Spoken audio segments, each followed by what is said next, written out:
Hey, magandang buhay. So ako si Sir Ben at narito ako upang i-discuss ang inductive reasoning at saka yung deductive reasoning. Ready ka na? Great. So simulan natin yung discussion sa inductive reasoning. Ano nga ba ang inductive reasoning? So let me read the definition.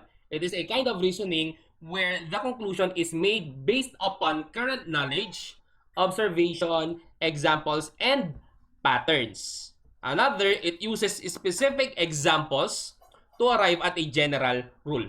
So, ibig sabihin niyan dito, kapag sinabi nating inductive reasoning, it is from specific statements.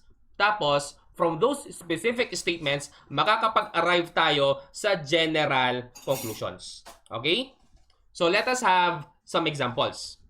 So, 1, 2, 4, tapos may dalawang blanks tayo dito. So, we are going to identify ano yung dalawang numbers na yon. So kapag in-identify natin yung dalawang numbers na yon, ibig sabihin nun, we identified a general rule. So from that general rule, paano natin na-identify yon? From the specific examples. So yan ay isang concrete example ng isang inductive reasoning. So dito, mapapansin ng isang student na 1, 2, 4, mapapansin niya na yung next number na-identify siya by multiplying the previous number by 2. 1 times 2 is 2, 2 times 2 is 4, or pwede siyang, yung first number, i-add niya yung sarili niya. 1 plus 1 is 2, 2 plus 2 is 4, 4 plus 4 is 8, or that is 4 times 2, 8. Tapos, 8 times 2, that is 16, or 8 plus 8, that is 16. Or, pwede rin na ma-observe ng isang student na, instead na ganon, pwede niya ma-observe is ganito 1 plus 1 is 2, 2 plus 2 is 4, 4 plus 3 is 7, 7 plus 4 is 11. So, ibig sabihin, yung ginawa niya is, instead of multiplying by 2 or nag-add siya ng number by itself, ang ginagawa niya is, nag-add siya ng number, yung in-add yung number is consecutive counting numbers. So, nag-add siya ng 1, nag-add siya ng 2, nag-add siya ng 3, nag-add siya ng 4. So, it depends sa student or sa tao kung paano niya ma-observe ang isang pattern.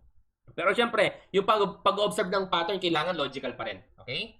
Next example tayo. So we have here, okay, 3 figures. Tapos i-identify natin yung 4th figure. Okay? So kung mapapansin nyo dito, yung black triangle nagmo-move siya. Starting here, tapos napunta siya dito, and then dito sa baba. So most likely, it's very obvious na yung 4th figure natin, yung black triangle niya is nandito. Kasi, kung papansinin natin yung pattern dito, yung black triangle nag-move siya clockwise. So, yung 4th figure natin, yung black triangle is nandito na siya. Next figure tayo or next example tayo. Okay? So, may 4 figures tayo and then we're going to identify the 5th figure. So, kung mapapansin nyo dito sa first figure, using the first figure, papuntang second figure is nagdagdag lang tayo ng yellow square dito sa taas, sa kanan, sa baba, saka sa kaliwa.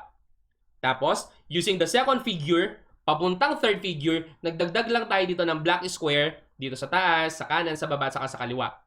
Ganun din sa third figure. Using this third figure para mapunta sa fourth figure, nagdagdag lang tayo ng yellow square sa taas, sa kanan, sa baba, at saka sa kaliwa. So, most likely, using the pattern, ganun din yung gagawin natin sa fourth figure. Magdadagdag lang tayo ng black na square sa taas, sa kanan, sa baba, at saka sa kaliwa. Ayan siya. Notice this one na yung next example natin is, again, under pa rin ng inductive reasoning, pero hindi siya ginagamitan ng pattern. So, again, ito. A child's teacher in preschool was a female. So, statements tayo dito. Tapos, in his grade 1 and grade 2, his teachers were both female. So, specific experience yan ng isang estudyante. So, that specific student can conclude, can have a general conclusion na pwede niya sabihin na, okay, yung grade 3 teacher ko, babae din siya. Or, in a general way, pwede niya sabihin na lahat ng teachers ay babae. Kasi, based yon sa kanyang sariling experience. Okay? Now, dumako naman tayo sa deductive reasoning. So, ano nga ba ang deductive reasoning? Kung ang inductive reasoning ay from specific to general, ang deductive naman is from general to specific. Let us have some examples. So, we have here the first statement. Coplanar points are points that lie on the same plane. General statement yan. Yung pangalawa naman, some sort of a specific statement. X, Y, and Z are coplanar points. So, using these two statements, magkakaroon tayo ngayon ng isang conclusion na specific. So, observing these first two statements, pareho silang may coplanar points.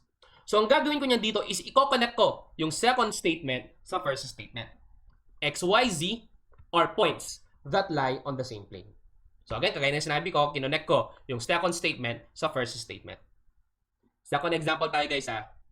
So, we have here, if M is the midpoint of a segment, then it divides the segment into two congruent segments. So, general statement yan. Yung second statement natin, specific statement yan. M is the midpoint of line segment AB. Kung mapapansin natin dito, pareho silang may ganyan. The midpoint of segment and midpoint of segment AB. So, para magkaroon tayo ng specific conclusion, i-connect ko yung second statement sa first statement. So, yung magiging conclusion natin is M divides segment AB into two congruent segments. Sir Ben, bakit nagkaroon ng segment AB doon sa conclusion natin? Sa first statement, wala naman. So, tawag dito, laging tatandaan na yung conclusion natin kailangan maging specific talaga siya. Diba? Sabi ko, i-connect ko. Kung i-connect natin to, kagaya ng sinabi ko, M is, tawag dito, M divides the segment. Anong segment? To be specific, that would be segment AB. Third example tayo, ha. If a quadrilateral is a square, then it contains 4 right angles. A quadrilateral contains 4 right angles is a rectangle. Notice these two statements. A quadrilateral contains 4 right angles. Ano ba yung sinasabi niya quadrilateral na may 4 right angles? Diba? Yun ay square. Kung titignan nyo, ha, a quadrilateral contains 4 right angles, yun ay square. Kasi based dito sa first statement natin, ang sinasabi dito, yung square ay isang quadrilateral na may 4 right angles.